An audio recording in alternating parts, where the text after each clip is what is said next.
Good morning. Myself Dr. Rita Kumari, Department of Psychology, Marwari college Ranchi.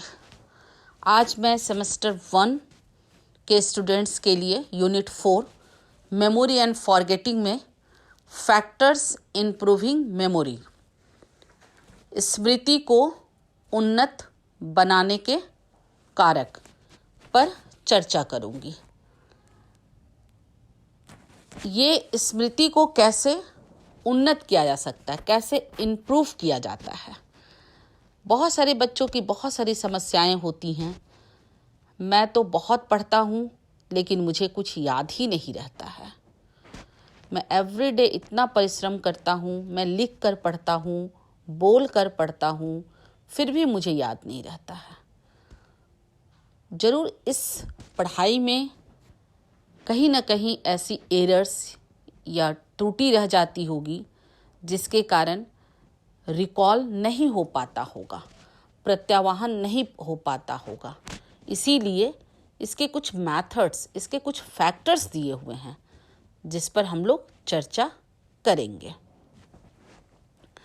मनोवैज्ञानिकों के सामने यह समस्या रहती है कि वे व्यक्तियों की स्मृति शक्ति को कैसे उन्नत बनाएं ताकि उनकी स्मृति अच्छी से अच्छी हो सके। इस सिलसिले में मनोवैज्ञानिकों द्वारा किए गए प्रयास काफ़ी सराहनीय हैं। बहुत सारे मनोवैज्ञानिकों ने इस पर अपने अलग अलग अध्ययनों के द्वारा स्मृति के स्मरण शक्ति को सुधार करने के लिए 7 तरीके बताए हैं। किसी ने तो इन्हें यह भी कहा कि स्मृति के लिए बहुत सारे टेस्ट की आवश्यकता होती है। यहाँ पर हम लोग स्मृति को उन्नत बनाने के वे 7 तरीकों पर चर्चा करेंगे। नंबर 1, यथासंभव पूर्ण विधि, होल मेथड और विराम विधि से सीखना चाहिए। नंबर 2, सीखते समय अपने आप को जांचते रहना चाहिए, अर्थात अपनी धारणा की जांच, टेस्ट ऑफ रिटेंशन करते रहनी चाहिए। नंबर 3, विषय के सदृश अंशों को संगठित करके तथा उसमें सामंजस्य, रिदम स्थापित करके सीखना चाहिए। नंबर 4, विषय को उसका अर्थ समझकर सीखना चाहिए। नंबर 5, सीखते समय मानसिक सतर्कता तथा एकाग्रता बनाए रखना चाहिए। नंबर 6, अपनी स्मरण शक्ति पर विश्वास करनी चाहिए। नंबर 7, गौण साहचर्य, सेकेंडरी एसोसिएशन का प्रयोग करना चाहिए। इसको उडलो नामक मनोवैज्ञानिक ने इन 7 क्लासिकी सुझावों, क्लासिकल सजेशन के अलावा भी आधुनिक मनोवैज्ञानिकों ने कुछ विशेष प्रविधियों, टेक्निक्स का वर्णन किया है जिसके सहारे स्मृति को उन्नत बनाया जा सकता है। इन प्रविधियों, टेक्निक्स में निम्नलिखित प्रमुख है। नंबर 1, आधिक्य सीखना, ओवर लर्निंग। आधिक्य मीन्स अति सीखना, ओवर लर्निंग।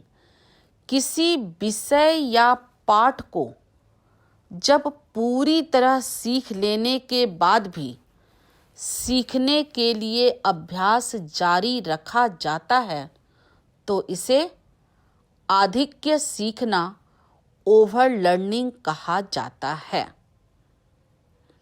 मनोवैज्ञानिक अध्ययनों से यह स्पष्ट हो गया है कि जब किसी पाठ या विषय को व्यक्ति आधिक्य सीखने ओवरलर्न कर लेता है तो इससे उस पाठ का साहचर्य एसोसिएशन काफ़ी मजबूत हो जाता है, जिससे उस पाठ का साहचर्य मजबूत होने पर उसकी स्मृति काफ़ी लंबे समय तक बनी रहती है। नंबर 2, बाधा को कम करना, रिड्यूसिंग इंटरफेरेंस। सीखने की परिस्थिति से बाधा उत्पन्न करने वाली कारकों फैक्टर को हटा दिया जाता है, तो इससे सीखे गए पाठ या विषय की स्मृति अपने आप अच्छी हो जाती है।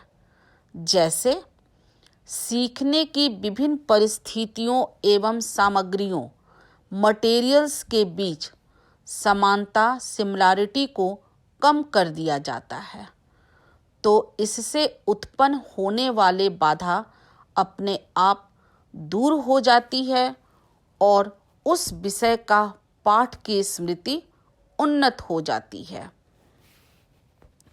यदि पाठ या विषय अर्थपूर्ण मीनिंगफुल बना दिया जाता है तो इससे भी स्मृति उन्नत हो जाती है।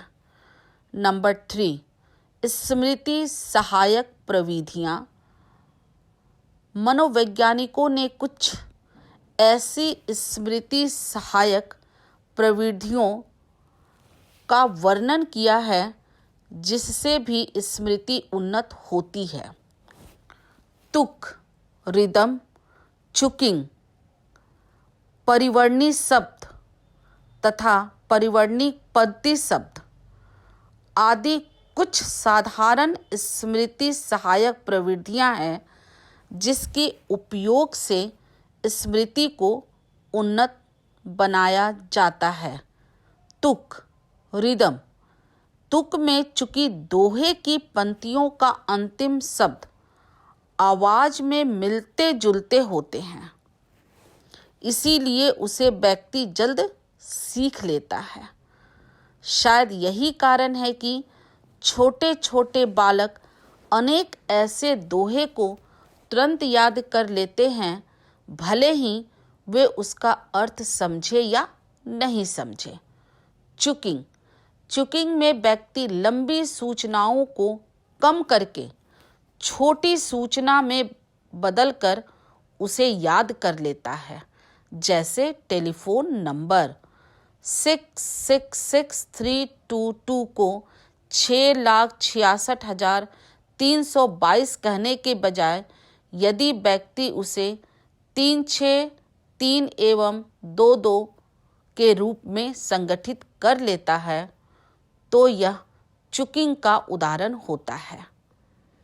इससे टेलीफोन नंबर की स्मृति भी अधिक देर तक बनी होती है।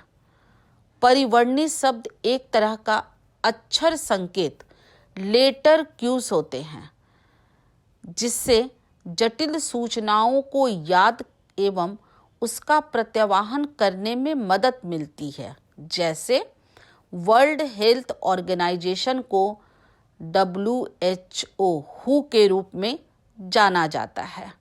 यूनिवर्सिटी ग्रांट कमीशन को UGC के रूप में मस्तिष्क में रखने के लिए उनके प्रत्यावाहन रिकॉल में तो सुविधा होती ही है, साथ ही साथ उनकी स्मृति भी अच्छी बनी रहती है।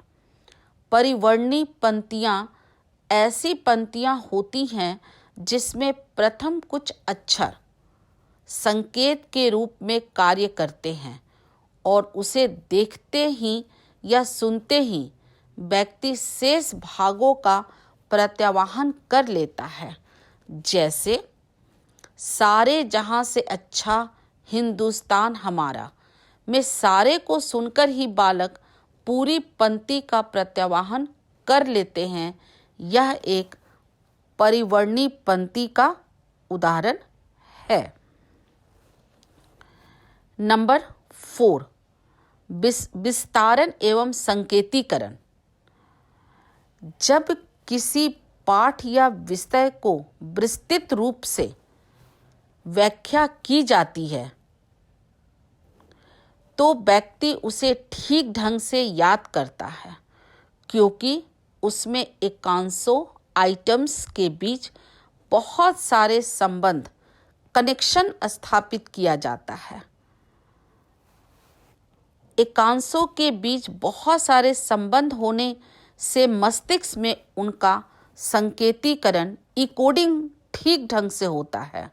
जैसे ऐसे विषय या पाठ को छात्र अधिक समय तक याद रखते हैं, जैसे यदि छात्र अखबार में दहेज प्रथा की बुराई के बारे में एक लेख पढ़ता है और बाद में अपने साथियों के बीच या अपने मन में ही दहेज प्रथा से संबंधित कई प्रश्नों पर विचार कर उनका विस्तारण करता है, तो इससे उस विषय अर्थात दहेज प्रथा की बुराई के अनेक पहलुओं की याद अधिक समय तक बनी रहती है। नंबर 5, संदर्भ एवं पुनः प्राप्ति, कंटेंट्स एवं रिट्रीवल। प्रयोगात्मक मनोवैज्ञानिकों के अनुसार संदर्भ, कंट्रास्ट एक महत्वपूर्ण पुनः प्राप्ति संकेत रिट्रीवल होता है। व्यक्ति उस संदर्भ का प्रयोग कर जिसमें सीखने की क्रिया संपन्न हुई हो, स्मृति को उन्नत बना सकता है। संदर्भ का प्रयोग व्यक्ति अक्सर मानसिक रूप से मेंटली करता है। जैसे कक्षा में पढ़ाए गए संस्कृत के श्लोक को यदि कोई छात्र बाद में याद करना चाहता है तो वह संबंधित शिक्षक एवं कक्षा की परिस्थिति को यदि सामने रखता है तो संभव है कि उसे वह श्लोक आसानी से याद आ जाएगा। नंबर 6, संगठन, ऑर्गेनाइजेशन। यदि व्यक्ति सीखते समय आइटम्स को एक खास ढंग से ऑर्गेनाइज्ड कर लेता है तो इससे उसकी स्मृति अच्छी हो जाती है और वह बहुत दिनों तक उसे याद भी रखता है। इसका उपयोग दीर्घकालीन स्मृति को उन्नत बनाने के लिए काफ़ी किया जाता है। नंबर 7, प्रतिमा वाली इमेजेस। स्मृति को उन्नत बनाने में प्रतिमावली के महत्व की उपेक्षा की गई है, क्योंकि इसे कुछ लोगों द्वारा, खासकर व्यवहारवादियों द्वारा, एक पूर्णतः आत्मनिष्ठ संप्रदाय माना जाता है। यहाँ पर स्मृति चिन्ह को 2 तरीकों से संचित किया गया है। नंबर 1, शाब्दिक कूट संकेतन, वर्बल कोड, तथा प्रतिमा कूट संकेतन, इमेज कोड। जैसे व्यक्ति किसी तस्वीर को उसके नाम या लेवल के रूप में याद रख सकता है तो यह शाब्दिक कूट संकेतन या उनकी मानसिक प्रतिमा बनाकर याद रख सकता है। इस तरह से किसी भी वस्तु की शब्द के आधार पर, उसकी प्रतिमा, इमेज के आधार पर वह अपने मेमोरी में रख सकता है। चुकिंग का उपयोग लघुकालीन स्मृति को उन्नत बनाने के लिए किया गया है। मिलर 1956 के अनुसार चुकिंग से तात्पर्य याद की जाने वाली छोटी छोटी इकाइयों को एक साथ समायोजित कर बड़ा इकाई में बदलने से होता है, ताकि उसे आसानी से प्रत्यावाहन किया जा सके। जैसे 3-3-3-5-5-5 को अलग अलग इकाइयों में याद ना करके 3-3-3-5 के रूप में आसानी से याद किया जा सकता है। इसे ही चुकिंग कहा जाता है। नंबर 9, PQRST विधि, PQRST मेथड। इस विधि का प्रतिपादन थॉमस एवन रॉबिन्सन 1982 के विचारों के आधार पर किया गया। इस विधि का प्रमुख उद्देश्य पाठ्य पुस्तकों की सामग्री, मटेरियल्स का छात्रों द्वारा अध्ययन करने तथा स्मरण करने की क्षमता, एबिलिटी को बढ़ाना है। इस विधि का नामकरण इनकी 5 अवस्थाओं, स्टेजेस के प्रथम अक्षरों को मिलाकर किया गया है। P प्रीवियस पूर्वदर्शन, Q क्वेश्चन प्रश्न, R रीड पढ़ना, S सेल्फ स्टडी आत्म पठन, T टेस्ट जांच। PQRST मेथड स्मृति को उन्नत बनाने के लिए मूलतः 3 नियमों का सहारा लेता है। सामग्रियों को पहले संगठित करना, उनका विस्तारण करना तथा उनकी पुनः प्राप्ति का अभ्यास करना। सबसे पहले हम लोग पूर्वदर्शन प्रीवियस की चर्चा करेंगे। नंबर 1, इस अवस्था में पाठ की विषय सूची, कंटेंट्स का अवलोकन व्यक्ति करता है।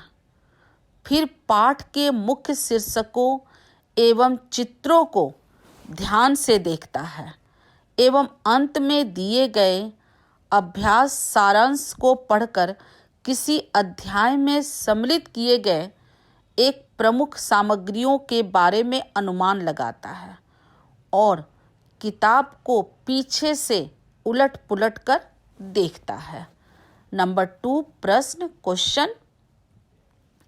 व्यक्ति QR एवं S अवस्थाओं को एक साथ पाठ के एक अनुच्छेद सेक्शन पर लागू करता है और तब उस अध्याय के दूसरे सेक्शन में बढ़ता है।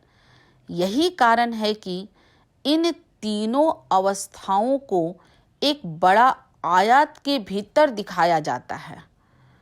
Q क्वेश्चन अवस्था में व्यक्ति सेक्शन के शीर्षक तथा उन सेक्शन के भीतर के उपशीर्षक सब टाइटल को पढ़कर उसे प्रश्न के रूप में बदल देता है।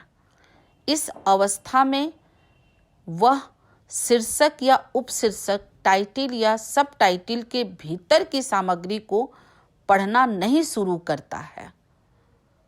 अगर शीर्षक का नाम है सीखना तथा परिपक्व, लर्निंग एवं मैच्योरिटी, तो छात्र उसे प्रश्न के रूप में बदल देता है।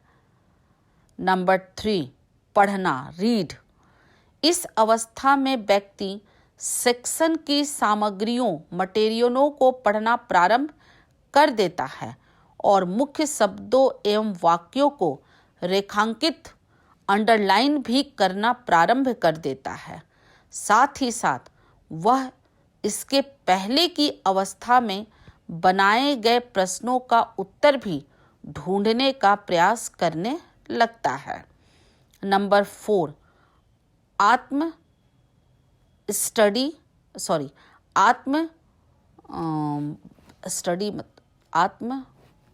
सेल्फ स्टडी, आत्म पठन। इस अवस्था में व्यक्ति सेक्शन को पढ़ना समाप्त कर उसके मुख्य संप्रत्ययों, कॉन्सेप्ट एवं विचारों को मन ही मन सुनाना प्रारंभ कर देता है। इस तरह से आत्म पठन से व्यक्ति को अपने ज्ञान, नॉलेज की रिक्तियों, ब्लैंक्स का भी पता चलता है। साथ ही साथ वे स्मरण को अच्छी तरह से संगठित भी आसानी से कर लेता है। इसका कहने का तात्पर्य यह है कि पढ़ने के बाद व्यक्ति मन ही मन, अंदर ही अंदर अपने विषय को दोहराता है। नंबर 5, जांच, टेस्ट। इस अवस्था में व्यक्ति सेक्शन का पढ़ना समाप्त कर अपनी जांच एवं समीक्षा, टेस्ट एवं रिव्यू करता है। इसके मूल तथ्यों का रिकॉल करता है और पुनः उन तथ्यों को याद किए गए अध्याय के तथ्यों से मिलाता है। नंबर 10, ये PQRST कंप्लीट। अब नंबर 10, लॉकी विधि, मेथड्स ऑफ लॉकी। यह एक ऐसी विधि है जिसमें किसी सूची के आइटम्स को व्यक्ति अपने मन में तार्किक रूप से लॉजिकल संबंधित जगहों की एक श्रृंखला बना लेता है ताकि उनका प्रत्यावाहन, रिकॉल या पुनः प्राप्ति, रिट्रीवल आसानी से हो सके। ऐसी श्रृंखला बन जाने से व्यक्ति अपने लक्ष्य, अपने एम, अपने गोल्स तक आसानी से पहुंच जाता है। ब्रोवर ने अपने अध्ययन में पाया है कि लॉकी विधि का उपयोग करने वाले प्रयोज्य सब्जेक्ट शब्दों की सूची से उन प्रयोज्यों की अपेक्षा तिगुना अधिक रिकॉल किए गए जो उस विधि का उपयोग नहीं किए थे। इस तरह हम देखते हैं कि स्मृति को उन्नत बनाने के कई तरीके हैं जिसमें मनोवैज्ञानिकों ने काफ़ी गंभीरता से विचार किया और PQRST मेथड्स, आधिक्य सीखना, ओवर लर्निंग, संगठन, ऑर्गेनाइजेशन तथा स्मृति सहायक प्रविधियों पर अधिक ध्यान दिया। ये आप लोगों का कंप्लीट हुआ factors improving memory.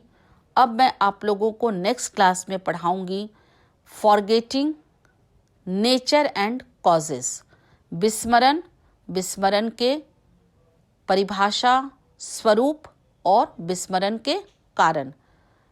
Next class में विस्मरण क्या है, विस्मरण की क्या परिभाषा है, उसके क्या स्वरूप है, उस पर चर्चा करूंगी। धन्यवाद।